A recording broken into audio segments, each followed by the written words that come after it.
Chapter 36. Kai. Her head is crushing my arm, and I fear I'd never move again if it meant she stayed beside me. The thought is startling, creeping up from the depths of a feeling I don't want to dive into at the moment.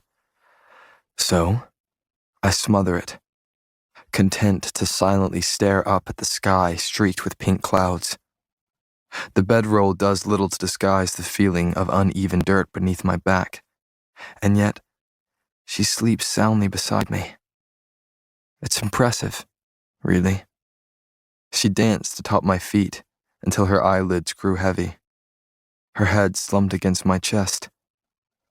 I lowered her onto my bedroll before she could drool on my only shirt. Now I'm staring at what remains of the braid I wove into her hair, running a finger over the silver strands. She's so deceiving, so elite in likeness. It's startling, feeling no power from her. A sound slips past her lips, soft and sleepy.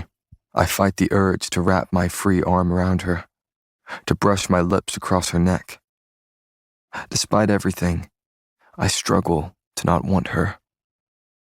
Something has shifted between us, and yet nothing at all has changed.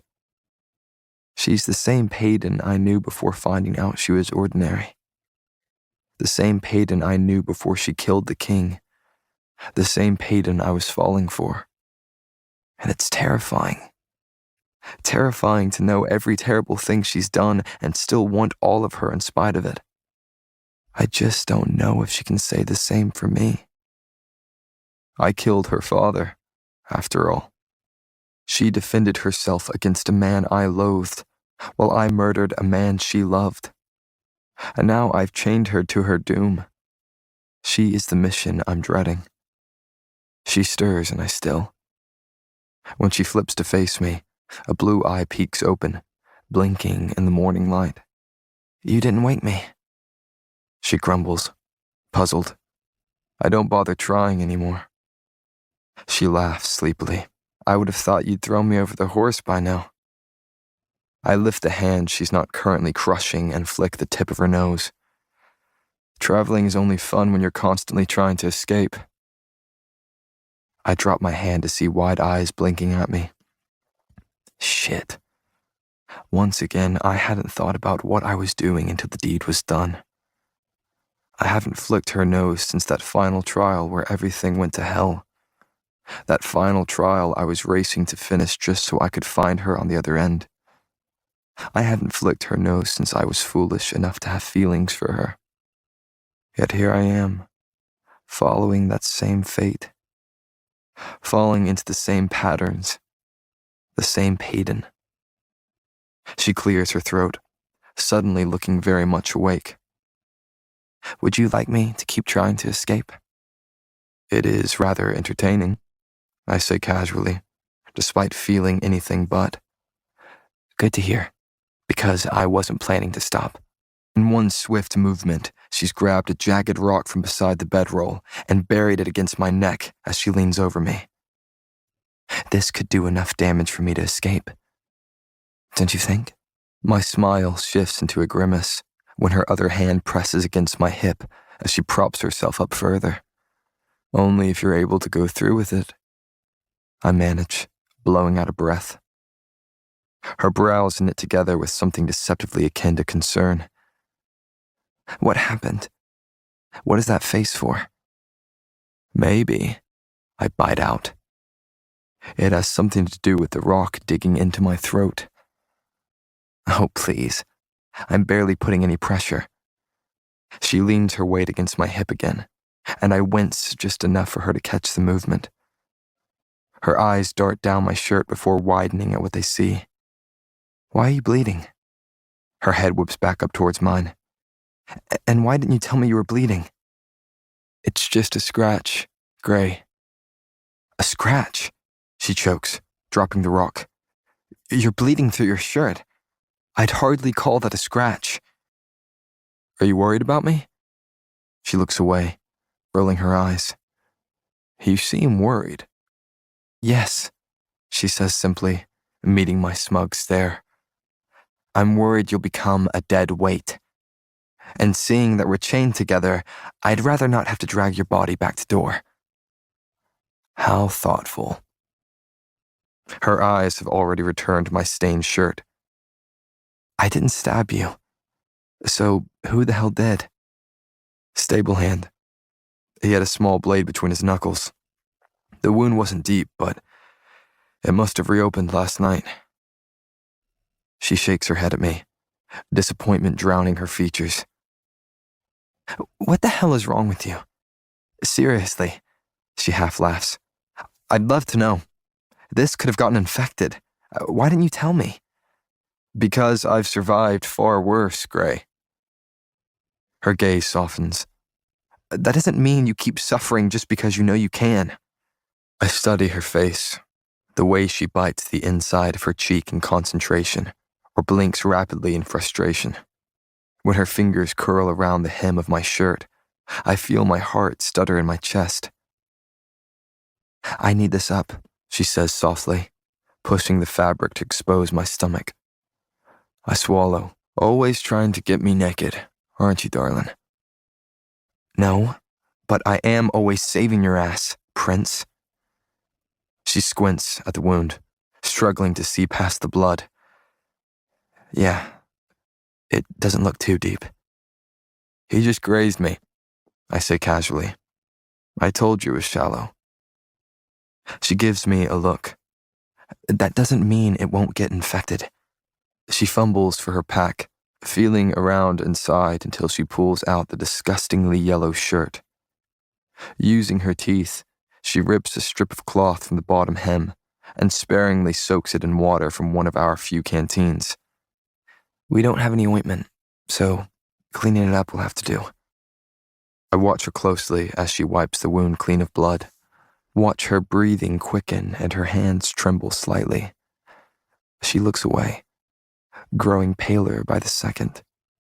Her fingers sit atop the fabric, shying away from the blood she's sopping up. Suddenly squeamish, Gray? I ask quietly, studying her ashen face. Her voice trembles slightly. Something like that. Something is very wrong, and I'm pretty sure she doesn't want to talk about it. So I slowly lift my hand, placing my palm atop her wrist. Let me. I see her swallow, see her contemplate arguing before she simply nods and drops the cloth. She scoots back on the bedroll, putting distance between me and my wound. I tear my eyes from her to pick up the fabric, grimacing as I prop myself up on an elbow and continue cleaning the gash. I look up at her, wanting to take her mind off whatever it is that has her looking so panicked. Why didn't you ever leave, Ilya? The question has been burning in my throat ever since I discovered what she was. She glances up at me, her eyes darting down to the wound before quickly looking away. I don't really have a good reason. I think I was just stubborn. I chuckle, shaking my head. Shocking. The glare she gives me doesn't match the growing smile on her face. I was stubborn and told myself that Ilya was just as much my home as it was the elites. Not to mention that I was too young to survive a trip across the shallows or scorches. I barely survived this time around, and I think Father would have wanted me to stay in Ilya. I mean, he trained me into a psychic for a reason. He started the resistance for a reason. She ducks her head, smiling sadly. It was also my little way of defying the king and everything he said about ordinaries. I was living against all the odds, right under his nose. Her eyes meet mine, and something about that kept me fighting. I nod, slowly, sitting up slightly when I finish cleaning the wound. Staying in Ilya was something you could control. It was your decision, unlike everything else in your life. You are the last person I figured would understand that. She laughs softly. I shrug a shoulder, In case you've forgotten, I also didn't have a choice in the fate I got dealt. So, I found my own ways to feel in control. Like what? She asks quietly. Like never again taking the life of a child. I'd banish the ordinary children with their families and lie to my father. My lips twitch into a smile. That was my little defiance to the king. Back indoor, I even ran into a little girl I banished who made it across the scorches with her family. Abigail's the one who led me to you. So I have Abigail to thank for your appearance at my ring. She's fighting a smile, and it's an adorable attempt. Someone needed to humble you, Shadow. Oh, is that what you did? Her smile is sunshine incarnate, warm and bright and blinding. Because I remember kicking your ass, as per usual. That's cute, Gray. Keep telling yourself that. She shakes her head at me. Sit up. Polite. I smile in the way I know she hates. As per usual. The look she wears makes me chuckle as I slowly sit up with a grunt. She's tearing more fabric with her teeth now, freeing a long strip from the skirt. Then she's hesitantly sliding closer to wrap her arms behind me, her face close. Feeding the fabric around my back, she winds it across my stomach several times before tying it off. There, she says softly, scrutinizing her handiwork. Now I shouldn't have to worry about you becoming a deadweight. The horse snickers a few feet from us, managing to tear my eyes from her and remind me of where we are. He's ready to get moving. That makes one of us, she mumbles before standing to her feet and untangling the chain from her legs. I follow, rolling up the bedrolls and stuffing them into the pack. Fiddling with the reins, I nodded around a tall stone. I offer the horse an apple that he happily chomps down on. You ready? I say over my shoulder to where Pei is slinging the pack onto her back. No, I have to pee, she says flatly. I sigh, hanging my head at what I know she's about to say. You know the drill, Azar. I lean my forehead against the horse. I don't know why you insist. Are your ears plugged? I blow out a breath before covering my ears. Yes, I probably shout. Even though I don't get why, her yell is muffled. Keep talking. You know, I say, raising my voice. I pee too. I don't understand why I have to plug my ears and shout every time. Of course you don't. She's suddenly behind me, and I uncover my ears before turning to face her. You're a man. I blink at her, debating whether I want to know exactly what that means. She steps slowly beside the horse, reaching out a hesitant hand to run down his mane. Determined blue eyes find mine over her shoulder. Teach me how to ride this thing. Chapter 37. Kit.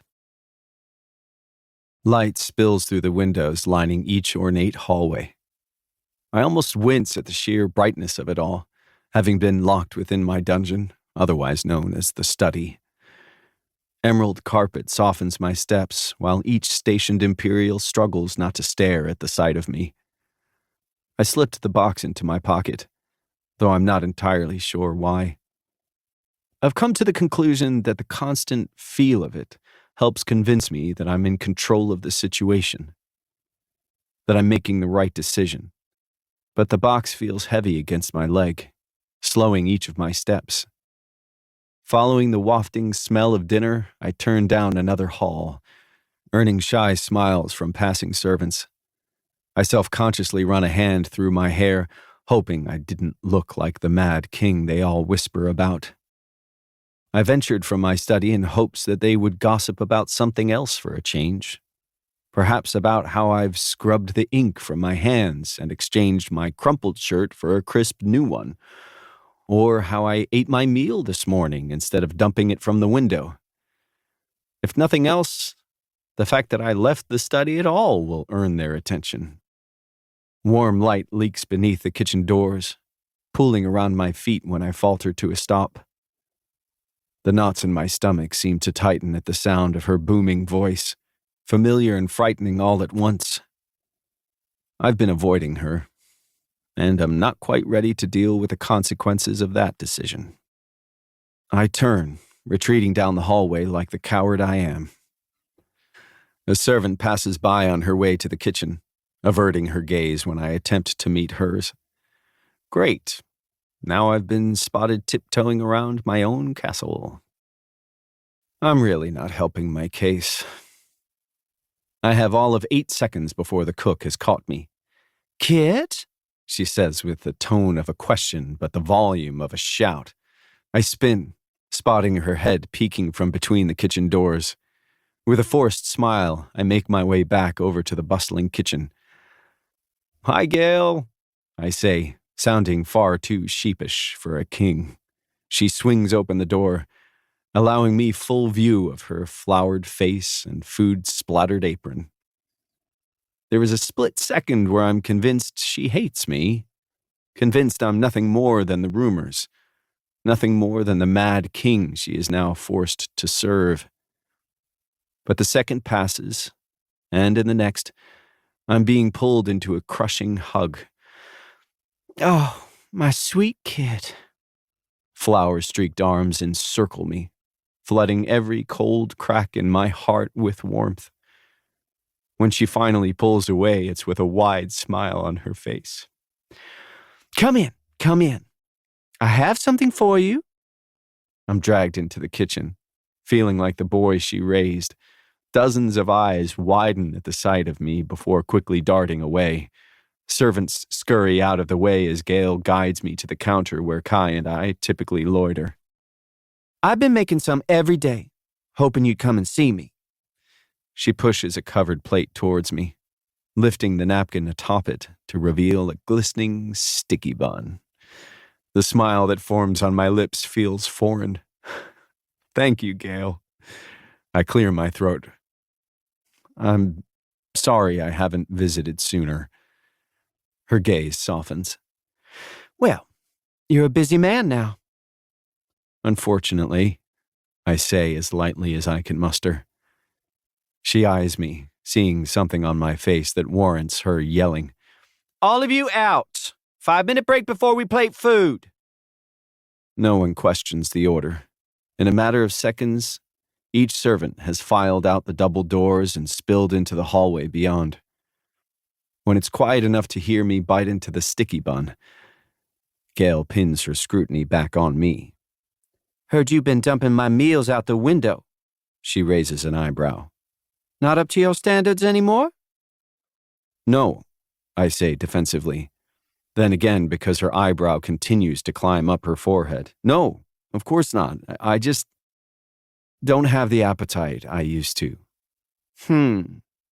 She nods at the sticky bun, silently ordering me to take another bite. It's only when I have that she says, "Is that why one of my girls told me you were walking away from my kitchen? No appetite for dinner?" I nod, knowing that it's safer to do so than admit I've been avoiding this interaction.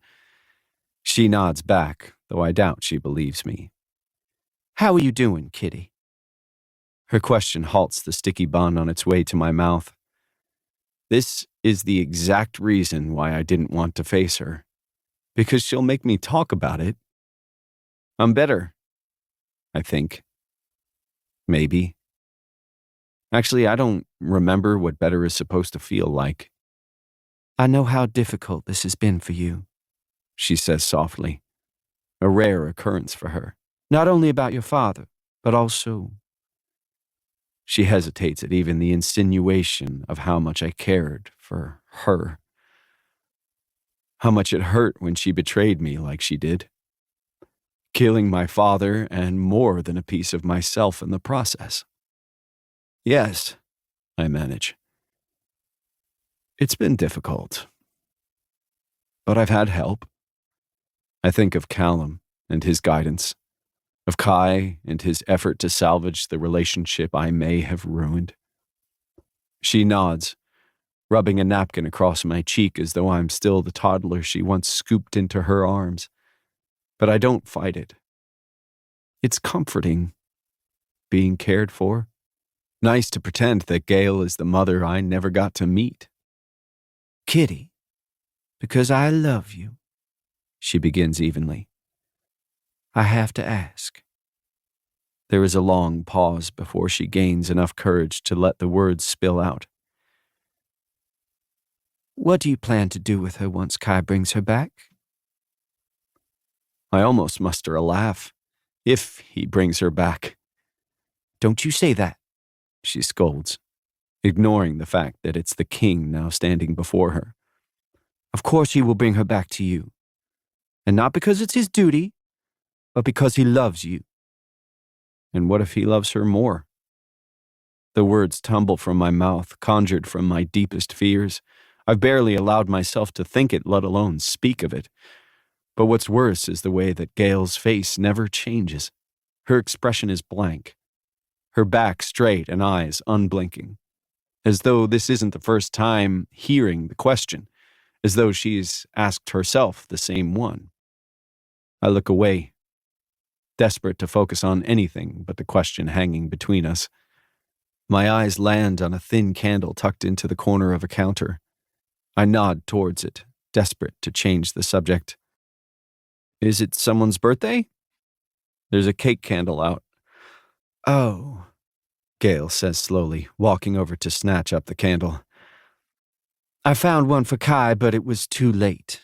I meant to put it away a long while ago. For Kai. Realization cuts off my question. I run a hand down my face, shaking my head at the ground. Ava. I'd forgotten despite knowing exactly how important her birthday is to him. I've never missed a night under the willow. Until now, that is. I swallow, feeling emotion begin to sting my eyes. The urge to pour my thoughts out onto a page is suddenly overwhelming. I blink at the kitchen, wishing I had never left the comfort of my study, my dungeon. Backing away from Gail, the doors swing open, spilling servants into the room. I don't hesitate before pushing my way through the chaos, watching bodies leap away from my frantic form. Let them think I'm mad. Maybe I am. Maybe it's better that way. I hear a shout that resembles my name. I don't look back. Chapter 38. Payton. Look, there's another one, wedged between those stones. I point to our left, turning slightly in the saddle to see Kai's gaze following the length of my arm. He nods after finally catching sight of it. So get us there, Gray? I had a feeling he would say that, after spending the entirety of the day teaching me how to steer this beast. The reins are slick in my palms, forcing me to tighten my grip as I pull the leather to the left. I smother my smug smile when the horse obeys. We walk over to the nestle of rocks where I pull on the reins, halting the clopping hooves. Good work, Kai pats my thigh firmly before jumping down from the saddle. I'm a great teacher. Or, I say, softly stroking the horse's mane, I'm just a fast learner. Yeah, a fast learner that steered us into at least a dozen boulders. Just get the damn arrow, I order before he has the chance to continue. His shoulders strain as he struggles against the caught arrowhead. When he finally manages to free it, he straightens out the crooked tip before adding it to the other sticking out of the pack he now wears. That's 5, I say, feeling the saddle shift when he steps into the stirrup. At this rate, there has to be a discarded bow out here. I wouldn't be surprised, he says, placing his palms back onto their usual spot on my thighs. With all the bandits passing through, there are likely weapons scattered all over this place. I run my gaze over the wall of rocks on either side of us, creating an uneven tunnel. And these bandits have yet to make an appearance. And let's pray they don't. I stuff the reins in his hands, suddenly too curious to steer. I didn't peg you as the type to pray, Prince. I feel his shoulders shrug against my back. I didn't used to believe in a god. And now? There was a long pause followed by a softening of his voice. I found proof of a paradise. I glance over my shoulder to find his eyes already on me. And what was that? His gaze glides over my face and down the length of my braid. You'll know when you see it. Plagues. Pretty boy. Pretty words. When his eyes trail back to mine, I turn away to look at anything other than him. His hands are resting on my thighs while his chest is brushing my back with each breath, and the feel of it is drowning out every rational thought. I wish I could douse myself in cold water and shiver until I shake off this feeling. This feeling of falling for something I know I should be fighting. I take a deep breath, forcing myself to focus on the wall of stone sliding past. We ride in silence, the type that's far louder than uttering a word. The day crawls by, dragging the sun across the sky until it starts to sink. My eyes skim over the stones, studying the shapes to pass the time. I squint against the sun, catching something glinting from where it's wedged between two looming rocks. Do you see that? I ask, finally breaking the silence. See what? He sighs against my hair. Whatever that is that's shining up there. When he doesn't respond, I reach behind to grab his jaw, stubble biting into my fingers as I turn his face in the right direction. Thanks for the help, I feel his mumble against my hand. It's pretty high up. Which one of us is going to climb up there and... I'm already swinging my leg over the saddle. Thanks to you, both of us have to go, darling. I draw out his favorite word, making him chuckle as I rattle the chain between us. You and your fear of heights have to come along. I hear the smile in his voice as he drops down beside me, swiftly tying the horse to a jutting branch. Yes, I can imagine that you and your fear of horses are terribly sad to be getting a break from the beast. If only I could get a break from you, I say sweetly over my shoulder. The towering rocks loom overhead, swallowing us in shadow.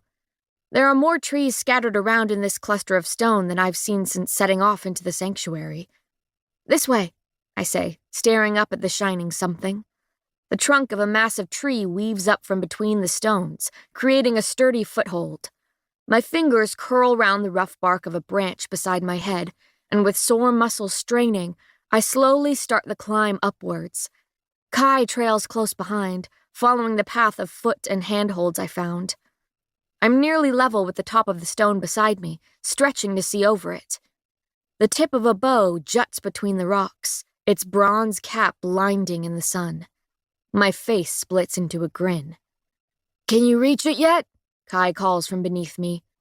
Yeah, I breathe. I got it. Leaning against the rock, my fingers brush the length of the bow before I'm straining to free it.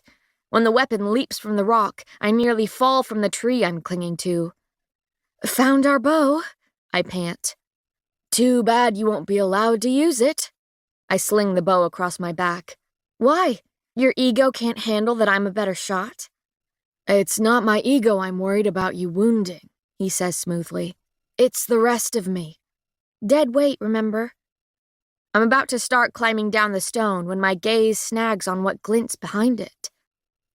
I still, sweaty hands slipping and heart racing. I don't hesitate before stretching a foot onto the stone and slowly convincing the rest of my limbs to follow. Kai sighs, not budging below me. Care to explain why you're climbing over the rock if you already got the bow? Because, I pant, you'll never believe what is hiding back here.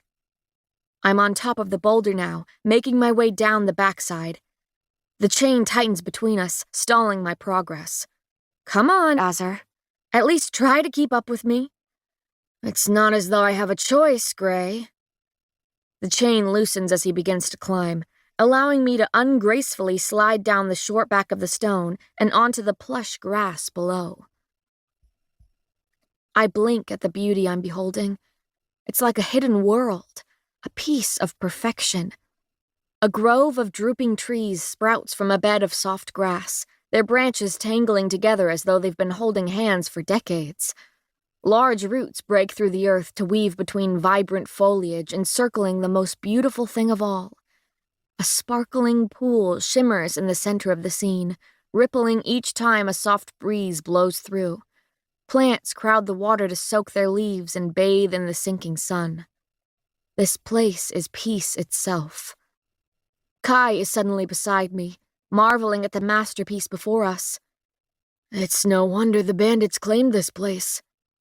It's breathtaking. I sit beside the edge of the pool, dipping a finger into the cool water. And so out of place. He joins me, examining the plants at our feet. I'm sure this was here long before the Sanctuary of Souls became the burial road it is today. I look over at him before my eyes trail back to the beauty beyond. It seems the Sanctuary of Souls had a very different meaning back then. Back when the first queen was buried here, it wasn't menacing, it was sacred. A place where the souls celebrated. I can feel his eyes on me. And what is it that souls celebrate? I shrug a shoulder, still not meeting his searing stare. That someone cared enough to bury them. My words hang in the air between us. My mind wanders to the whispers where Kai buried Sadie during the first trial. Not because he wanted to, but because he knew that I did. His hand brushes mine. He's placed his palm on the grass beside me. I feel his fingers inching closer before they graze the tips of mine. I don't dare look in his direction. My gaze is fixed on the glittering water as I occupy myself by counting each ripple. On ripple 3, he slides his pinky beneath mine. By 7, most of our fingers are woven together, tangled in the lush grass. It's silly, really. No, actually, it's bullshit. It's complete and utter bullshit that he's able to make me melt with nothing more than a mere touch. His hand should not have so much control over me. Tracing fingers should not be tugging on my heartstrings, but gentleness will be my undoing. There is an intimacy in being reached for. His thumb strokes mine. The feeling is comfort incarnate, tangible tranquility. And that's why I pull away before I can change my mind. I'm getting in, I say, standing abruptly while rambling thoroughly. Which means you also have to get in, because you've made sure I can't do anything without you. So, we are getting in. I pull the bow from my shoulders and toss it onto the ground. He's staring up at me, still not bothering to stand to his feet. Is this all a plot to try to drown me? I look down with a smile, my vest already off one shoulder. Now there's an idea. He chuckles, head shaking as he slowly stands to his feet. When the pack is off his shoulders, he stares at me expectantly. What? I ask, unsure of why I sound so defensive. He gives me a lazy shrug. I'm just waiting for you to tell me to turn round. I blink at him, then at the hem of my shirt still clutched in my hands. I straighten slightly, staring him down. I'm not sure why I say it, why I feel the need to prove something to him, but when I open my mouth, the words fall out. What makes you think I was going to have you turn around? He crosses his arms over his chest. Probably every moment we've spent together prior to this one. Lifting my giant shirt up, I keep my eyes on his. I'm full of surprises, Prince. I pull the loose fabric over my head, leaving me standing there in a plunging cut tank that cinches just below my breasts. It's the type of breathable bra I would wear while training, and the easiest to find and steal in loot. I glance down quickly, making sure my brand isn't visible. It's bad enough that the scar trailing down my neck is always available for wandering eyes. Pants hang low on my hips, exposing every inch of abdomen to him.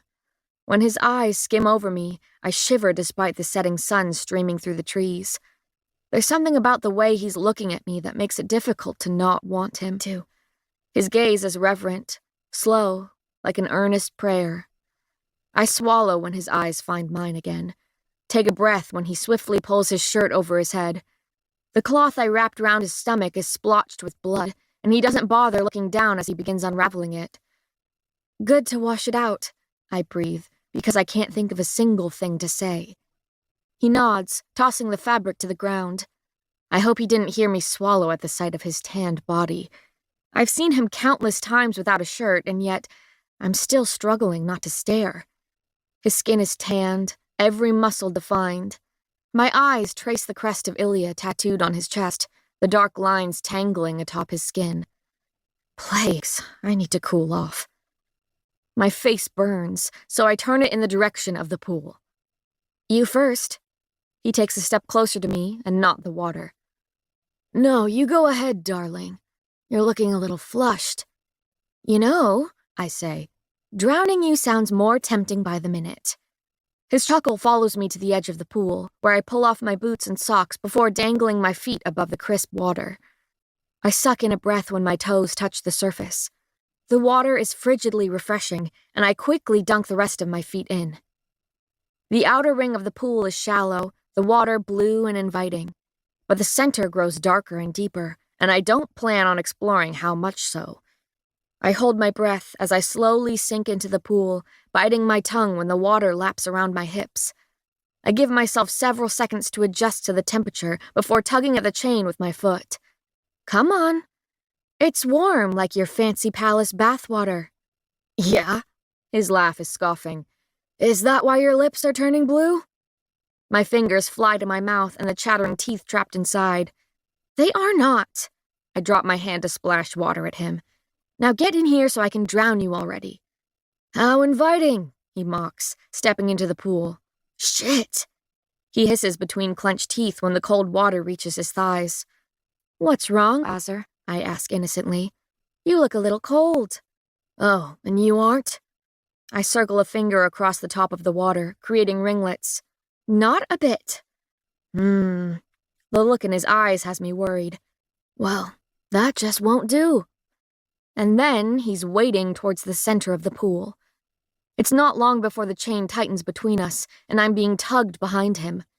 I swallow my gasp when water splashes around my waist, inching higher with each drag of my feet. A laugh slips between my chattering teeth at the sight of goosebumps climbing up his muscled back. I dig my heels into the slippery floor when water meets my collarbones. Kai! Water laps around my shoulders. Fine, Kai, I'm cold. We can stop now. My chin dips into the water and panic pulses through me. I'm splashing my arms, kicking the feet that barely touch the bottom now. Through blurry vision, I see Kai turn and rush towards me, splashing water with each step. Strong arms circle my waist, lifting my head high above the water. You're okay, I've got you. Concern crinkles his eyes as he looks me over. I forgot how much shorter you are. Didn't realize the water had gotten so deep. I cough, blinking water out of my eyes. Still can't swim yet, asshole. He shakes his head at me, breathing heavy. Water is rolling down his face, dripping from his eyelashes. He lifts a hand from my back to tuck a soggy strand of hair behind my ear. Hell, with all that talk of drowning me, I figured you'd be a little more confident in the water. I smile weakly. I'm confident enough to hold your head under. He chuckles, flashing a dimple at me. His fingers play with the end of my braid before tugging at it. So, I've taught you to dance and ride now. Should I add swimming to that list?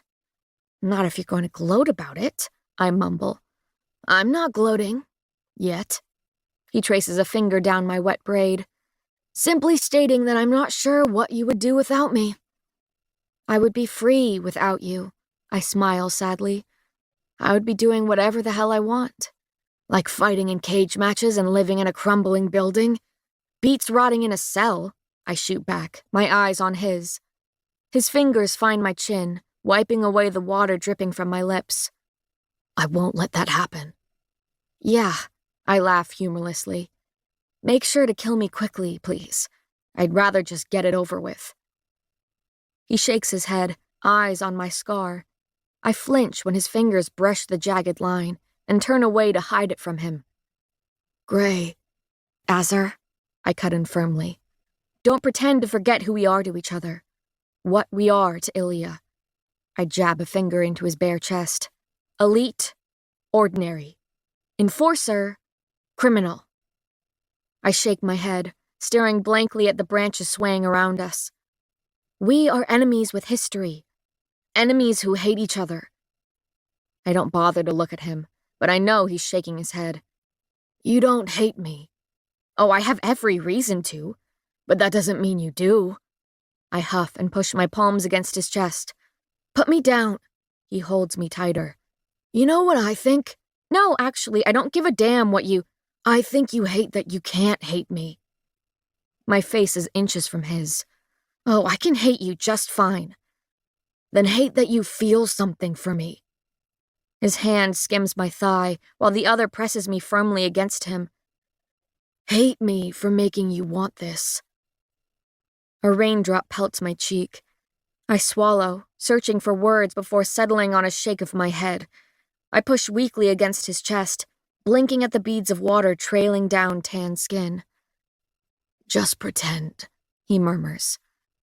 We deserve to pretend. There's that word again, the one that justifies the feelings I'm fighting.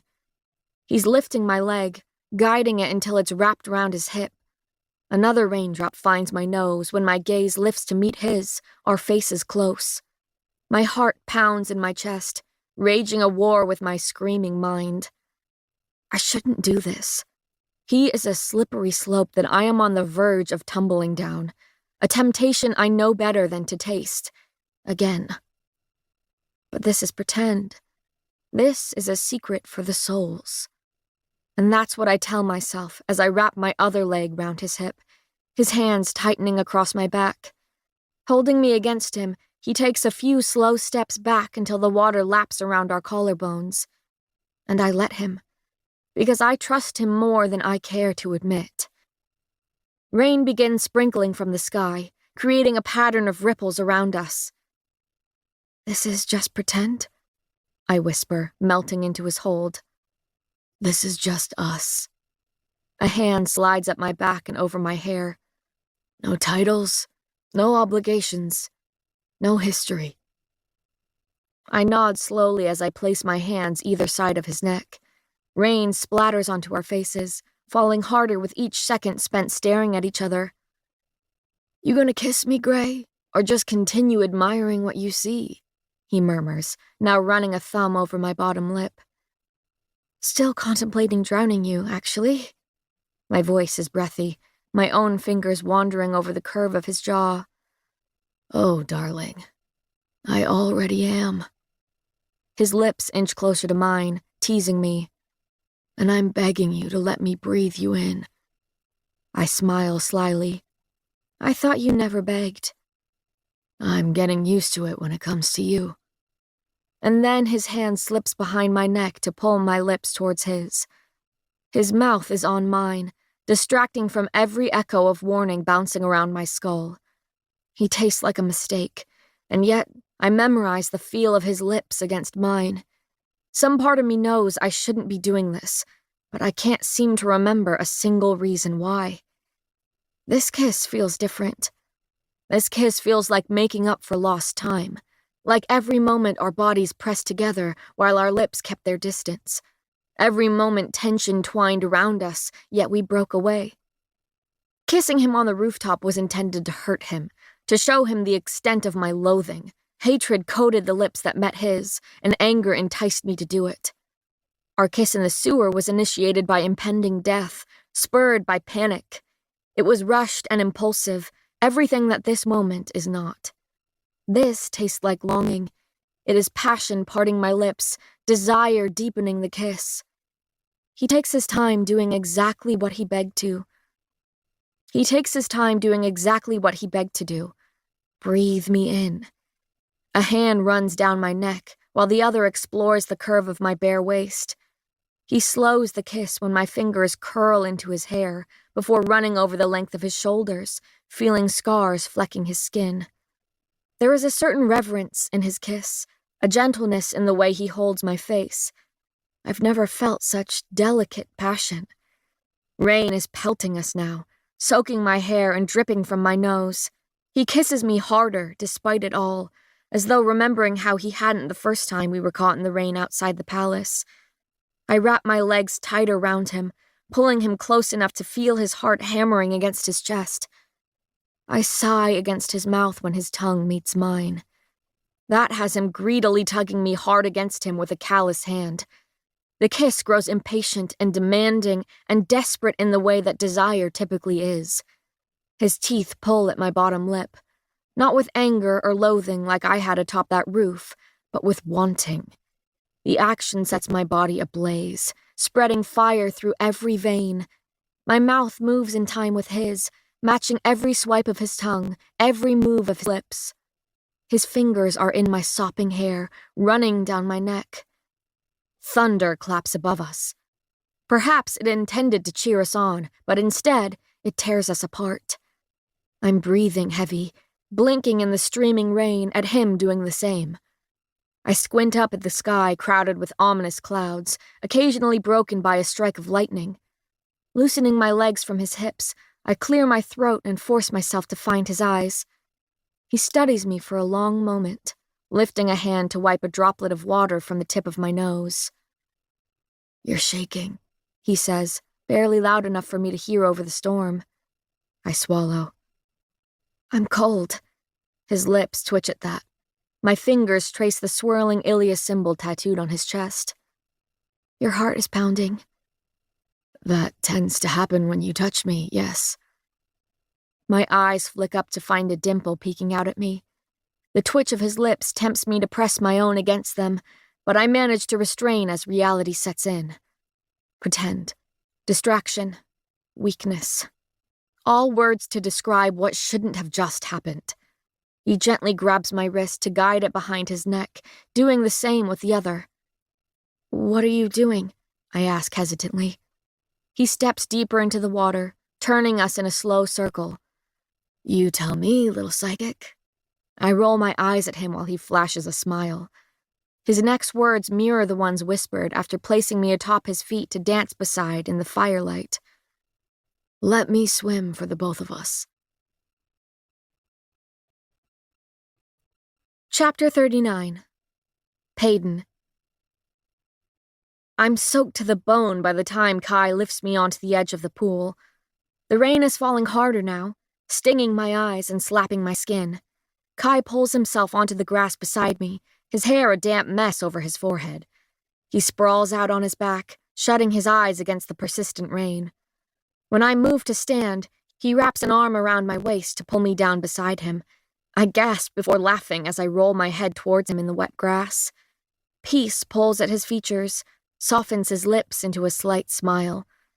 He looks like relief. I doubt he's ever felt so free. There isn't a soul besides mine and those surrounding us that know where he is, and there is a certain comfort in being willingly lost, hidden from life itself. We lie there for a long while, basking in nature's shower. At some point, his hand finds mine. He loosely interlocks our fingers, an action that is somehow more intimate than our time spent in the pool, as though he's content to silently exist beside me. A bright crack of lightning has me sitting up, eyes flying open. I look behind us to the soaking pack sitting in the damp grass and quickly stand to my feet. Kai attempts to reach for me again, but I jump away with a laugh. "Come on, that's enough lying around." I scoop my pack off the ground, watching it drip like the rest of me. "We need to dry off, and so does everything else." He sits up, blinking in the rain. "Yeah, you're shaking the chain with each shiver." At the mention of it, I shiver again. I turn, picking up the bow before backing into the strong body suddenly standing behind me. "I'll take that," he says against my ear. "My life has been threatened enough for today." I begrudgingly let him pull the weapon from my hands as I pour the water out of my boots, just to slip them back onto wet feet. Throwing my soaked shirt over my shoulder, I walk towards the wall of stone and trees separating us from the road beyond. Climbing the slippery slope is a humbling endeavor. It takes several tries to pull myself over the top of the stone before I can attempt to reach the tree beside it. Kai follows behind as I slowly make my way to the ground, sighing in relief when my feet sink into the damp dirt. I squint through the steady stream of rain. "Where's the horse?" Kai steps beside me, bow slung across his back. "The thunder must have spooked him. He's probably long gone by now." I sigh. I was just getting the hang of riding. "Oh, is that what you call it?" Kai asks, lips pulled into a smirk. I put a hand to his cheek, pushing it as I walk by. The action felt comfortable in a way I wish it wouldn't have. So I keep my hands to myself as we walk down the flooded road, searching for shelter to wait out the storm. We don't make it far before a cluster of rocks catch my eye. A large flat stone stretches across the ones beneath it, creating a makeshift canopy high enough for us to sit comfortably under. "This way!" I shout over the storm, turning us towards shelter. When we duck under the rock, I sling the pack from my shoulders, breathing heavy. I'm about to plop down onto the patch of dry ground when Kai says, "I need to go get firewood." Both our heads drop to the chain tethering us together. "All right," he sighs. "We need to go get firewood." Forcing myself back into the rain was an effort of will. I drag my feet while Kai collects wood for our fire, breaking branches from trees and piling them into my arms. My teeth are chattering by the time we make it back to our camp. "This wood won't be easy to light," Kai murmurs, arranging the wet branches for the fire we are about to attempt. "We have 2 matches left," I say, digging around in my soaked pack. My fingers find the metal box and pull it out, relieved to find the matches still dry. "This wood won't light on its own," Kai says, looking up at me. "We need something to help start it. Do we have any paper?" I'm about to shake my head when my eyes snag on the journal tucked between damp bedrolls. I swallow, slowly reaching a hand towards it. I can feel Kai's eyes on me as I pull the leather book out and flip through the pages, finding them surprisingly dry. "Here's some paper," I say quietly. "No." Kai's voice is firm. "No, we aren't using that." "It's fine," I nod, trying to convince myself. "I'm sure most of this is just research and notes. I'd rather not freeze tonight, so it's fine." His eyes narrow, expression skeptical. "I'm fine." That seems to persuade him enough to nod slightly. I turn back to the book in hand, taking a breath before skimming the first few pages. The familiar handwriting makes me smile, makes me struggle to swallow. I squint in the dim light, urging my eyes to adjust to the growing darkness. The first page tears easily. It talked of recipes for various remedies elites can use when they are unable to get a healer. The second page was more of the same, consisting of measurements and herbs for common illnesses. The third page was filled with ink, swirling with scribbled notes describing a difficult patient. Every piece of parchment burns easier than it tears. I hand each shred of my father to him, watching his life's work go up in flames. It takes several pages to light the wood, and nothing but a weak flame to show for it. Kai tends to the fire, forcing it to grow despite the difficulty. I wring out our shirts, laying them near the fire beside every other damp belonging. Then I lean against the stone to read over the remaining pages crinkled between the journal's leather covers. I thumb through it, stopping to read entries about the many people he helped heal in the slums. My fingers fumble on a thick piece of parchment near the back, and my curiosity has me slipping into what lies behind it. A journal entry stares back at me, slanted letters staining the page. But this one is different from the rest. This one is personal and dated, deep thoughts spilled onto parchment. I sit up slightly, my spine stiffening in shock. The action doesn't go unnoticed. "What?" Kai asks, fire forgotten. "My father." I shake my head at the page. "He kept a journal." Silence. "Yes, I gathered that." "No, I mean he kept a journal." I look up, eyes wide. "His own thoughts and feelings. A log of his life." "A diary," Kai says quietly. I nod, looking down at the book. "The first entry is dated more than 10 years before my birth," I say. The words are smudged and rushed, as though he thought it was wasted time to write of his own life. I look up to find Kai's gaze pinned on me. His nod of encouragement has me clearing my throat and reading the scribbled script. "I suppose I'll just write about this, since it's treason to speak it to anyone else. The king offered me a job again. Well, more like threatened me with it. I was summoned to the palace to help his healers during fever season, but I know his true intentions. He wants me out of the slums and into the upper city with the rest of the healers. He doesn't want anyone tending to the poor or less powerful, for that matter. I wouldn't be surprised if he began another purging, this time for the mundanes. He thinks them to be weak, like the ordinaries, treating the slums like the scum beneath the shiny shoe that is his elite kingdom. There is a reason no other healer can be found anywhere near the slums. Greed is a plague that Ilya has yet to eradicate. But when the king offers each healer more money than they could ever spend in their lifetime, they happily agree to whatever strings are attached. The conditions are simple enough.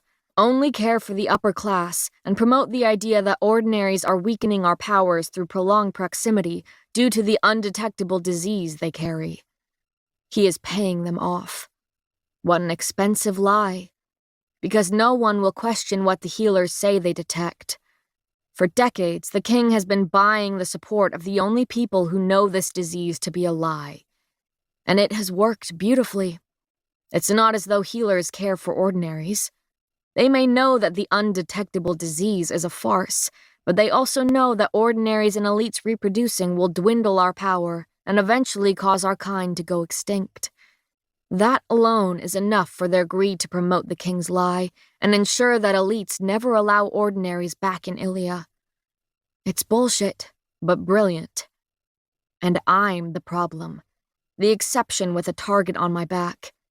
The king is persuasive, I'll give him that. His bribes are very tempting to a resident of the slums, but I can't abandon the lower class, not when no one else will help with the sickness that spreads through the streets like wildfire. So the slums are where I will stay. The king will not buy my support. I blink at the familiar writing, hear his voice with each word I read. My eyes skim over the page again and again and... "Did you hear that?" I blurt, looking up at Kai. He's crouching in front of the fire, hands draped over his knees. He stares blankly at the flickering flame, nodding slightly. "I heard it." "Do you know what this means?" A crazed smile tugs at my lips. "This is proof, Kai. This is proof that there is no disease detected by the healers, and the king has been bribing them to lie about it," he finishes quietly. His gaze hasn't strayed from the dim fire. "That is, if any of this is even true." "My father was no liar," I snap, harsher. I blow out a breath before calmly continuing. "Don't you see? It all adds up. Your father had all the under his control, somewhere he could watch them closely. And he wanted the slums to suffer because even some elites are too weak for his liking." I hear him take a shaky breath. No, that can't be right." He drags his fingers through damp hair. "I can't let that be right because I've justified everything. Everything I've done as the enforcer. It was all to protect the elites and Ilya from this disease. But if ordinaries aren't weakening our powers..." He trails off, running a hand over his face. I reach a hesitant hand towards him, unsure of what to say. "Kai, that would mean that he's been killing ordinaries to prevent them from reproducing with elites. He's been killing healthy, innocent people." He finally looks over at me, gray eyes icy. "I've been killing healthy, innocent people." "You didn't know," I murmur. "How could you have? The king had every healer spewing his lie." I turn away, shocked at the sincerity seeping into my words. I never thought I would sympathize with the crimes he's committed against ordinaries like me, but his head is in his hands, his hurt hidden behind the crumbling mask he wears. Remorse is written all over his face. Anger is sketched into the stiffening of his shoulders, the storm raging in his eyes. He spent his whole life living a lie that helped him live with himself. He shakes his head, his shadow doing the same on the wall behind him. "It can't be true." He won't look at me. "Are there any more entries? Anything else about this?" I flip the page, finding more words sprawled there. "This one's dated a few weeks later. Here, look at this." I scoot closer to the fire, flooding the page with light and making it easier for us to read. "I had an idea while I was working in the palace today. A terrible, treasonous idea that shouldn't be written down. But I know there are ordinaries hiding in Ilia who need help surviving. Probably fatals, too. And maybe it's naive to hope that there are elites out there who believe killing ordinaries to be wrong. I want to find those few. Build a community, something the king can't ignore. I want to fight with the ordinaries, for the those alike. I don't know how yet, but I'm going to try. I stare at the smudged page. He's talking about the resistance. I smile slightly. No wonder he hid this journal beneath a floorboard. It's incriminating. Kai nods as I flip the page so we can read the entry that follows. I've been searching the abandoned buildings in the slums and have found a couple of ordinaries willing to trust me. I invited them into my home and told them of my plans to fight for their right to live in Ilia. There are more of us now, at least a dozen. Our little resistance is growing. I've started training ordinaries to adopt an ability, help them join society instead of hiding in abandoned buildings. Most take on the hyper ability since it's the easiest lie.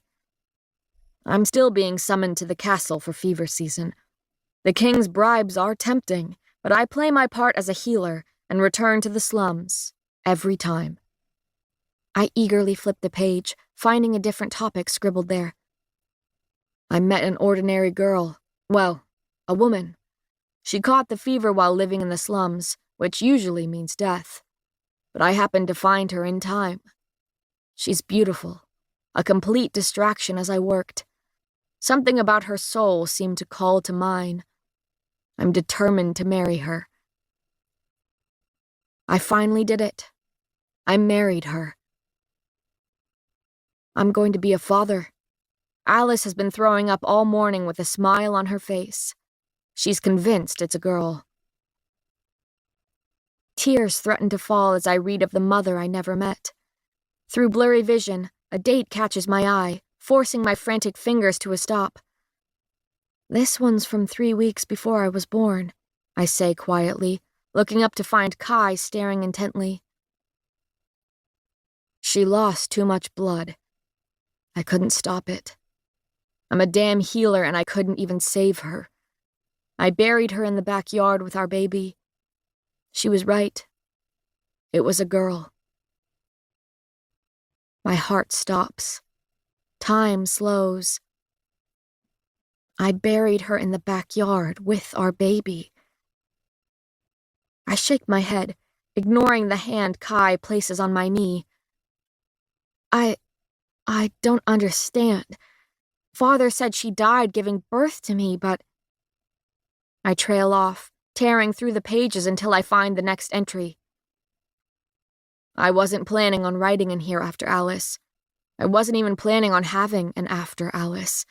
But I woke to a bang on my door last night. Yet when I opened the door, no one was there. That is, until I looked down. And there she was, a baby girl. Someone left her on my doorstep. She can't be more than a few weeks old with a head full of silver hair and deep blue eyes. She's beautiful. Alice would tear up at the sight of her. I'm going to be a father. This is what Alice would have wanted. She already had a name picked out anyway. A tear splatters onto the parchment, drowning the ink. I think Kai might be saying something, but I can hear nothing past the ringing in my ears. My head is spinning, heart pounding, breath catching in my throat because I can't seem to swallow it. I can't breathe. I can't... Hey! Kai's rough hands on my face rip me from my thoughts. Hey, look at me. You're all right. I reach around his arms to viciously wipe at the tears leaking from my eyes. No, I'm not all right. I finally suck in a breath, blinking back the flood of emotion behind my eyes. This can't be right. I won't believe it, I sputter, repeating Kai's own words. This means I was an orphan before I even lost my father. A hysterical sob slips past my lips. And that would make my whole life a lie. Kai shakes his head, expression stern. No, your life isn't a lie, you hear me? He lifts my face up, forcing me to look at him. Just because you don't share the same blood, it doesn't mean he wasn't your father. He raised you as his own. He chose to love you. Everything he's saying makes sense, and I hate it. I want to rage, want to scream, want to sit here and feel sorry for myself, because a part of me feels betrayed, feels deceived by the man I called father. I silently flip to the next entry as Kai's hands slowly slip from my face. I can feel his eyes on me, waiting for me to break. But I'm tired of breaking. Tired of having to lug around pieces of myself that I'm too tired to fit back together.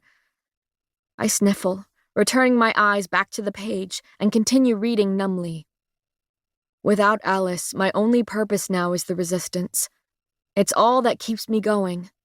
That, and Peyton. Tears splatter onto the page once more at the sight of my name. The pad of Kai's thumb swipes across my cheek, stealing the tear from my skin. "Talk to me," he murmurs, leaning close enough that I can't ignore him. I shake my head, struggling to swallow the emotion clogged in my throat. "The truth, then?" He nods. "The truth, always." I take a shaky breath, fighting tears between each one that follows. I've spent my whole life accepting the fact that I would never truly be able to live it. I'm an ordinary, and that's fine. I'm living with it. I've come to terms with what I am not, and I'll deal with it until the day I die. But he takes my shaking hand into his own, urging me on with a single steady look. "But I've paid my dues, haven't I?" The words are a gasp, as though they are ripped from my throat. Have I not suffered enough? I am already nothing, but now I belong to no one. The one thing in my life that was right and real and mine alone has been ripped away from me. I take a shuddering breath, blinking blankly into the fire. Just like everything else. He's shaking his head at me, reaching up a hand to push stray hair out of my face. "You cannot be nothing when you are everything to someone else." My eyes climb up to his, finding them avoiding mine. It takes several heartbeats for him to open his mouth, spilling words that sound unsure. "And that is what you were to your father. Whether or not he was your flesh and blood, he loved you more than most." His words hit me hard, a reminder of how anything is better than what he endured by a man who truly was his father. I quiet, attempting to calm my breathing. Then I'm flipping the page, ignoring the unshed tears welling in my eyes. I force my eyes to focus, to continue reading. His words are my distraction. His handwriting a comfort. I met a fatal today in the streets. He pulled me into an alley and whispered that he wanted to help with my idea, which he only knew about because he happened to be a mind reader. We talked for hours about the struggles he's endured and how he wants to see ordinaries and fatals free once again. But first, we need to find those who are hiding in plain sight. "Callum," I whisper, knowing exactly who this mind reader is. The next page is a hurried collection of several days. Callum has found us 3 more ordinaries already. He scours the streets, reading thoughts until he finds a mind that screams their secret. His method is much quicker than mine. We all met tonight to discuss our plans. Several of our ordinaries haven't been to a meeting in weeks. I'm beginning to worry that something has happened. Likely an Imperial's doing.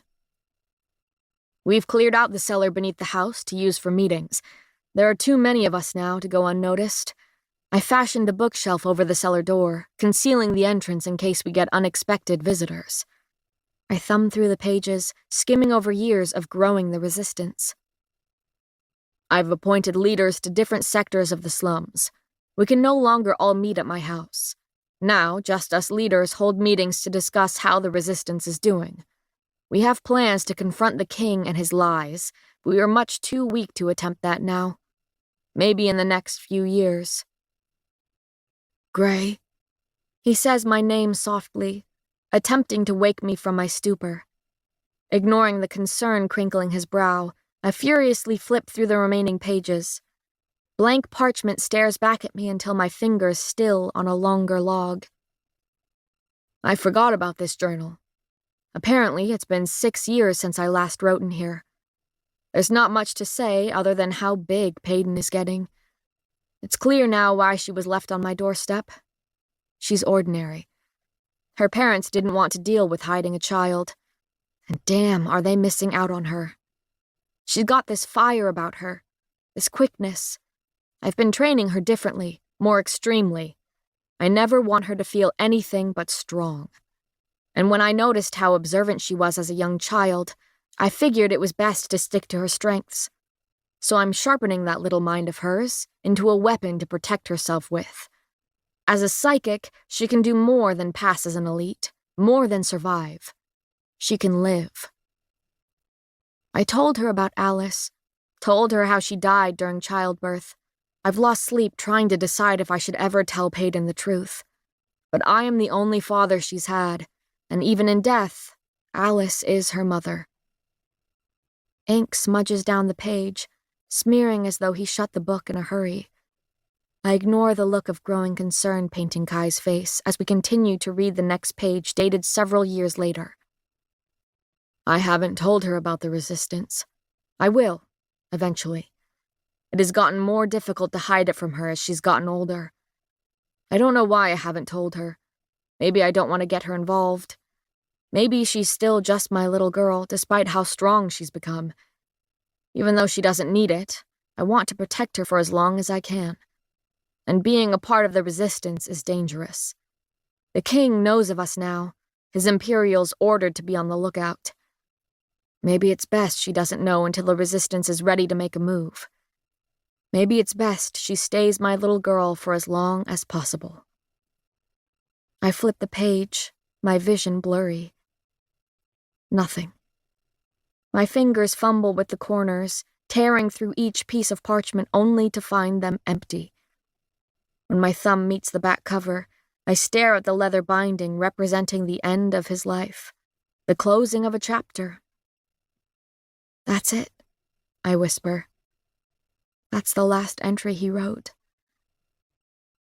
I'm tired, too damn tired to find the energy to feel anything more. So I slump against the stone, shoving the journal back into my pack. Kai watches, running his eyes over me. He looks hesitant to interrupt my lack of thoughts. Are you okay? I rub my hands over my eyes, feeling tears tickle my fingers. Then I settle my blank stare on him. I always find a way to be.